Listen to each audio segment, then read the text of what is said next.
Mafia গ্রুপের অনুগত বা ইসরায়েলের অধীনস্থ যতগুলো ডাকাত দল আছে সারা ভারতবর্ষে, ততগুলো ডাকাত দলেরই সদস্যগুলা ইসরায়েলের অনুগত সারা ভারতবর্ষের অফিসার।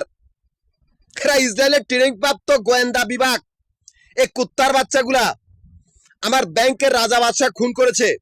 এমনকি সারা ভারতবর্ষের ডাকাত দলের সর্দার আশিক চৌধুরী চাঁদপুর, সেও রাজা বাদশাহদের খুনিদের বংশধর। এমনকি আমার ব্যবসায়িক ব্যাংকগুলার কর্মচারী খুন করছে। এরা কিন্তু ইসরায়েলের গোয়েন্দা বিভাগ। মাফিয়া গ্রুপের কুত্তার বাচ্চাগুলা, তোরা কোনো দিকে পালায়া বাঁচতে পারবি না, তোদের সব রাস্তা বন্ধ।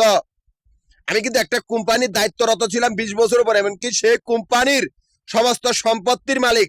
সে কোম্পানির অফিস মিরপুর, নবাবপুর, মতিঝিল, এই 3টা জায়গা থেকে আমার ব্যবসা প্রতিষ্ঠান পরিচালিত হয়। আমার ব্যবসা হলো হাসপাতাল, কলেজ, হোটেল, মার্কেট বা আবাসিক বাড়িঘর। এই 3টা জায়গা থেকে আমার ক্যাশ কাউন্টার পরিচালিত হয়। যারাই আমার এই ক্যাশ কাউন্টার গুলার দ্বারে, তাদের মৃত্যু হবে ভয়ঙ্কর ভাবে, তাদেরকে মেরে ফেলা হবে। আমি কিন্তু একটা গোষ্ঠীর নেতা, যারা সারা পৃথিবীর গুহাবাসী জাতি, একটা গোষ্ঠী যাদের সংখ্যা 200 কোটির উপরে, এমনকি সারা পৃথিবীর সমস্ত ব্যাংকের উপজাতি মিলিটারি, তারা সমস্ত ব্যাংকের। তাই মাফিয়া গ্রুপের অফিসার বা ইসরায়েলের গোয়েন্দা বিভাগ, তোদের মৃত্যু অবধারিত।